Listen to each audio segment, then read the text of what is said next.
Yo, yo. Yo, yo. Yo, yo. Yeah! Mookie! Yo. And we back with another reaction video. Now, bro, we ain't touch. I mean, we just come back on YouTube, but we ain't touched F1 in a minute. Okay. This is most brutal crashes in F1 history. Mercy. You know how they give it up. Gosh. You know how skillful you gotta be to drive this vehicle. I don't even know if you want to call it vehicle. I call it probably like a super, I don't know. What's the word for it? A super projectile with wheels on it. Look, man, if y'all new to the channel, don't forget to like, comment, subscribe, Yes, man. sir. Please comment videos that y'all want us to do. Follow us on all social media platforms. They are in the description box. Mookie, Yo. let's get straight into it. From Hamilton's devastating crash to Verstappen's dramatic incident, which even destroyed a F1 driver's career. These are the terrible crashes that changed F1 forever. Together. An absolutely smeared championship protagonists have taken each other. And we gotta start with Fernando Alonso. In 2016, Alonso crashed badly as he went flying against a wall in the Australian Grand Prix. Did get airborne. Oh, look how far it's gone. He went flipping through the air before coming to rest upside down at 200 miles per hour. Luckily, he wasn't seriously injured and was capable of escaping his McLaren. But trust me, guys, that's nothing. Because what Max's father, Jos Verstappen, suffered from was one of the most infamous fire incidents in F1 history. At the 1994 Hockenheim race, Jos came to the pits after 15 laps, hoping for a regular pit stop, but instead, he experienced the shock of his life. Fuel got sprayed out of the fueling hose and ignited his hot car. This became a huge disaster, as Verstappen in his car and his surroundings caught fire. Everything went up into flames, and it was suddenly dark and black, and I couldn't breathe. And despite this disaster, pit stop refueling still remained in F1 till 2010. But eventually, after several more incidents occurred due to refueling, it got banned for good. But even though Jos survived it... So what was it? It was a certain way they was fueling the cars. It was like wrong type of gas or something? No, it was a certain technique that they were doing to fuel the cars that they had to ban it. And it wasn't working. It wasn't safe enough. This fiery crash, another driver couldn't, which not only made headlines, but also became one of the worst moments in F1's history. In 1994, the crash at the San Marino GP changed F1 forever. Roland Ratzenberger, an Austrian driver who had competed in just 3 F1 races, crashed his car into a wall at 195.7 miles per hour during qualifying. 197, bro. Bro, that's like I don't know, bro. Like, all I can think about, like a bullet coming out of a gun, bro. I ain't gonna lie, man.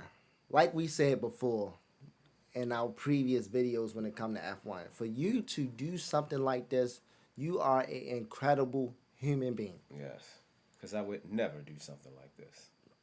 You at least gotta know how 200 miles? I'm scared to drive 100. Yeah, I know.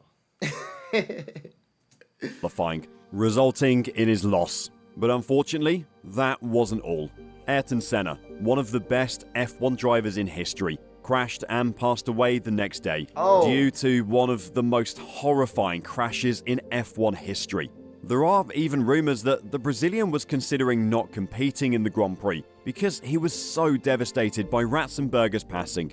Sadly, Senna made the decision to race, and on lap 7, he lost control of his vehicle and hit an exposed concrete barrier at a speed of about 192 miles per hour. This incident created a great deal of changes in F1, with more emphasis being placed on the safety of F1 drivers. To minimize dangerous detachments and crashes, testing methods for tire barriers were made mandatory. Barriers were secured by rubber belts, and wheel tethers were adopted. But while these terrible crashes changed F1, some crashes also crushed one F1 driver's reputation. And we all know which Russian driver I'm talking about. Nikita Mazepin's rookie season made some big headlines, but not for any good reasons. He was a laughingstock. Even before his career got started, he was already being judged. And when he crashed in the first race of the year, obviously it didn't help him. But seriously guys, crash in the first race? I mean, come on. Even Sergio Perez repeatedly called him an idiot at the Portuguese Grand Prix. Also, his relationship with ex-teammate Mick Schumacher also deteriorated. And to the point where Mick even declared that he wanted to finish him. Oh boy, that got serious. But while this Haas driver's crashes were simply ridiculous, another Haas driver was also involved in a crash, which not only changed his life, but also changed F1 forever. During the opening lap of the 2018 Bahrain Grand Prix, Romain Grosjean was involved in a terrifying crash. He reached a peak force of 67 Gs when he crashed into a metal barrier at 119 miles per hour. This split his car into half and caused an explosion. Grosjean was trapped in the cockpit for 27 seconds before he managed to escape through the raging. They didn't say that in the video we watched, or we don't remember. 27 seconds? Why it's blowing up in flames? Yo, that's crazy. A half a minute. Yo, what I was thinking about F1, bro, they probably coming up with safety rules and everything every month, 2 months, or 3 months. You got to. Crazy. Bro, you doing something. Crazy. Yo, this sport will never be safe. Just like that motorcycle racing we used to watch. Yeah. Would you ever ride a motorcycle? No. For real? No. Dirt bike? No. Yeah, me either. Fire. But later, he revealed that the main reason he's alive is because of the halo, which definitely has become a huge part of F1 safety. But despite the safety precautions, some crashes were simply unavoidable, especially when it looked like a driver would do anything to harm their teammates' chances of winning. And we're of course talking about Lewis Hamilton and Nico Rosberg. Despite winning both Constructors and Drivers' Championships, things got personal for the Mercedes drivers, especially at the height of it, when the pair took out each other on the opening lap at the Spanish Grand Prix. The crash was so bad that it not only fractured their already tense relationship, but also had Mercedes threaten to sack both drivers. But what's interesting is the pair were actually childhood friends, and even after that, their friendship suffered and got ruined to the point where Lewis even told Mercedes that he didn't want to race for them again. Niki Lauda also stressed that both drivers pushed each other to the limit, hence the crash. But turns out this... If you know the history in the comment section, or if you know a video that you can show us why they start to have a bad relationship and stuff like that, please let us know. Send it to us. Yeah, why did they start beefing? If they was on the same team. Yeah. But you already know how the game goes. Shaq and Kobe. Yeah, facts. Shaq and Kobe. This crash was nothing compared to the crash that Niki experienced during his racing days, which was so devastating that it forced F1 to make changes. It was 1976, German Grand Prix. Bad weather and track coverage meant that parts of the Nürburgring circuit were wet. Now, what's interesting is, even though Lauda was the fastest driver on the circuit, he still expressed his displeasure with the track and asked his fellow drivers to abandon the race. But unfortunately, he was outvoted, and as such, the race went ahead. And sadly, at the notoriously dangerous Bergwerk corner, he lost control of his Ferrari, veered off the track, collided with a wall, and his car burst into flames. The Austrian driver suffered severe burns to his head, hands, and inhaled hot fumes that damaged his lungs. And after being taken to the hospital, he fell into a coma and was even given his last rites. But he survived, thank God. But while Niki Lauda's crash became a defining moment in his career, Nicholas Latifi's crashes were also pretty much defining, but not in the way he wanted. This game, you're not ready.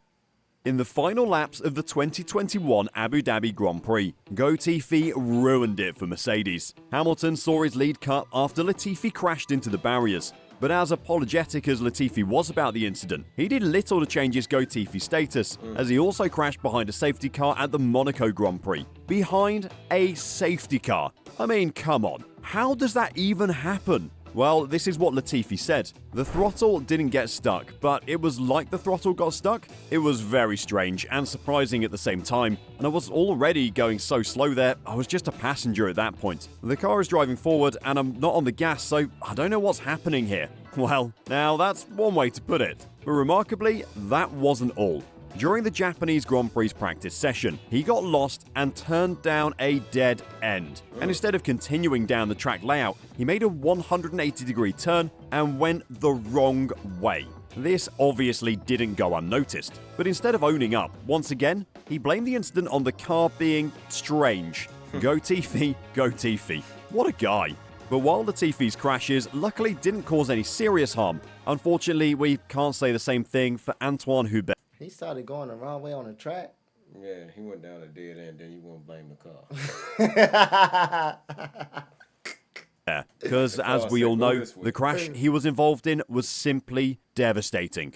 In the Belgian Grand Prix, the F2 driver was involved in a high-speed crash. On the second lap, Hubert collided into a barrier near the high-speed Eau Rouge turn and was then struck by another driver, Juan Manuel Correa, which caused Hubert's car to be completely destroyed. Antoine later succumbed to his injuries and thus couldn't survive. But sadly, that's not all, because Formula One racing icon Jackie Stewart also experienced a similar incident at the same corner. Stewart was left facing his end when he crashed his car at the Spa circuit, which left him hanging upside down with fuel trickling down his face. He was safely rescued from his automobile by 2 other drivers, and since then, he's led multiple campaigns to increase drivers' safety. But surprisingly, his initial thoughts were that seatbelts were unnecessary and uncomfortable. But since then, he's changed his mind after these many new safety measures prevented from losing many drivers. Right. When I was starting in the Formula One world, the tracks were hideously dangerous. There were no runoff areas, and it was just crazy. Ridiculous things like telegraph poles were up close and personal. So back then, it was more raw. Yeah, always more raw back in the day. Yeah, like drivers is probably real good now. Don't get it twisted. But back in the day, you probably really had to be on a different level of driving. Of course. It was more dangerous. Main man said he ain't like seatbelts or none of that. Dang, it's crazy. But while Stewart already changed his views about seatbelts, Carlos Sainz's crash still forced the FIA to dig deeper regarding its seatbelt rule. During the second practice at the Monza circuit, Carlos Sainz crashed hard into the wall at the Ascari chicane. The impact was so heavy that Sainz was pushed pretty far forward towards his steering wheel, despite having his seatbelt on. F1 fans got extremely alarmed by this, but the FIA still noted that while Sainz's case was strange, it's normal for seatbelts to give a little impact, because doing so is far safer for the human body than when they are rigid. Even Michael Massey said, "I think the seatbelts are made to stretch. We will look at the seatbelt, as we do with any major incident or significant incident like this, and see what we can learn from it." But even though this crash created FIA ways to improve the sport, another crash created dispute among Red Bull's teammates, which even led to one of them leaving the racing team.